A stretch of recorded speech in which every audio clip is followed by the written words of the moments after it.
നമസ്കാരം. ഒടുവിൽ UAE സർക്കാരിനും ബോധം വെച്ചു. സ്ത്രീകൾക്ക് വേണ്ടി വല്ലതുമൊക്കെ ചെയ്യണമെന്ന് അവർക്കും തോന്നി തുടങ്ങി. സ്ത്രീകൾ എന്നും സമൂഹത്തിൽ താണു നിൽക്കണമെന്ന അവരുടെ രീതിക്ക് ഇതിലൂടെ നല്ലൊരു മാറ്റമാണ് ഉണ്ടാവാൻ പോകുന്നത്. ഇന്ത്യയിൽ സ്ത്രീകൾക്ക് വേണ്ടി മികച്ച അവസരങ്ങൾ സർക്കാർ ഒരുക്കുന്നത് കാണുമ്പോൾ അതൊരു മാതൃകയാക്കാനുള്ള UAE ഗവൺമെന്റിന്റെ കഴിവ് അഭിനന്ദനം അർഹിക്കുന്നതാണ്. വിവാഹ സംബന്ധമായ പുതിയ നിയമങ്ങളാണ് UAE സർക്കാർ പുറത്തിറക്കിയിരിക്കുന്നത്. രാജ്യത്തെ പൗരന്മാരല്ലാത്തവർക്കും നിയമത്തിൽ വ്യവസ്ഥകളുണ്ട്. ഏപ്രിൽ 15 മുതലാണ് ഇവ പ്രാബല്യത്തിൽ വരിക. പുതിയ നിയമപ്രകാരം ഇനി രക്ഷിതാക്കളുടെ സമ്മതമില്ലെങ്കിൽ പോലും സ്ത്രീകൾക്ക് അവർക്ക് ഇഷ്ടമുള്ളയാളെ വിവാഹം കഴിച്ച് ജീവിക്കാം. UAE പൗരയല്ലാത്ത മുസ്ലിം സ്ത്രീകൾക്ക് വിവാഹത്തിനായി രക്ഷിതാവിന്റെ സമ്മതം ആവശ്യമില്ല.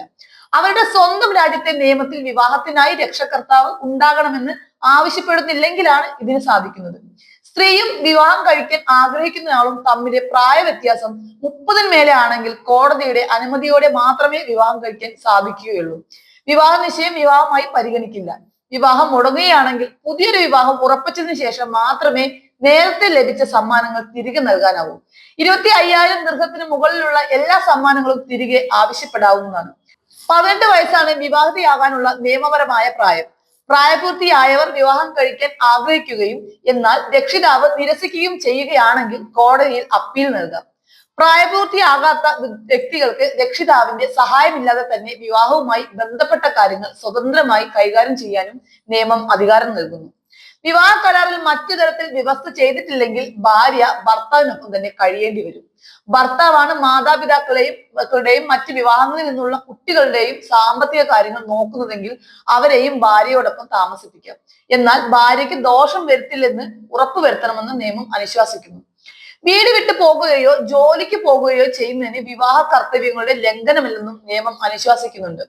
ഇരട്ട ഭാര്യമാർ ഇരുവരും വിവാഹ വീടിന്റെയോ അതിന്റെ പാട്ടത്തിന്റെയോ വ്യവസ്ഥയുടെയോ ഉടമസ്ഥാവകാശം പങ്കിടുന്നുണ്ടെങ്കിൽ ഭർത്താവിന്റെ സമ്മതമില്ലാതെ മറ്റാരും അവരോടൊപ്പം താമസിക്കാൻ പാടില്ല.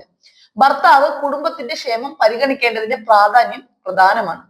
ഇരു ലിംഗക്കാർക്കും കസ്റ്റഡി അവകാശം അവസാനിപ്പിക്കുന്നതിനുള്ള കുട്ടികളുടെ പ്രായം 18 വയസ്സാണ്. 15 വയസ്സും അതിൽ കൂടുതലുമുള്ള കുട്ടികൾക്ക് ഏത് രക്ഷിതാവിനോടൊപ്പം താമസിക്കണമെന്ന് തിരഞ്ഞെടുക്കാം. വിദ്യാഭ്യാസ അധികാരം കസ്റ്റോഡിയൻ മാതാവിനായിരിക്കും. 18 വയസ്സ് തികഞ്ഞ വ്യക്തികൾക്ക് അവരുടെ പാസ്പോർട്ടുകളും തിരിച്ചറിയൽ രേഖകളും സൂക്ഷിക്കാൻ അവകാശമുണ്ട്. ഒരു ജഡ്ജി മറ്റു വിധത്തിൽ വിധിച്ചില്ലെങ്കിൽ മാത്രമാണ് അത് നൽകുക. രക്ഷിതാവിന്റെയോ കോടതിയുടെയോ അനുമതിയില്ലാതെ യാത്രയ്ക്ക് ഉപയോഗിക്കരുത്. ലംഘനമുണ്ടായാൽ നിയമപരമായ രേഖകൾ അഭ്യർത്ഥിക്കാൻ രക്ഷിതാവിന് അവകാശമുണ്ട്. തുടർന്ന് കോടതിയുടെ അനുമതിയോടെയും മികച്ച താല്പര്യങ്ങൾക്ക് അനുസൃതമായും ഒഴികെ അവ കസ്റ്റോഡിയന് കൈമാറില്ല. നിയമപരമായ രേഖകൾ നേടുന്നതിനും പുതുക്കുന്നതിനുമുള്ള ചെലവുകൾ പിതാവ് വഹിക്കണം. സ്വത്ത് ദുരുപയോഗം ചെയ്യുക, അനുവാദമില്ലാതെ യാത്ര ചെയ്യുക, മാതാപിതാക്കളുടെ ഉത്തരവാദിത്തങ്ങൾ അവഗണിക്കുക തുടങ്ങിയ കുറ്റകൃത്യങ്ങൾക്ക് 5,000 ദിർഹം മുതൽ 1,00,000 ദിർഹം വരെ തടവോ പിഴയോ ഉൾപ്പെടെയുള്ള കർശനമായ ശിക്ഷകളും പുതിയ നിയമം അവതരിപ്പിക്കുന്നു.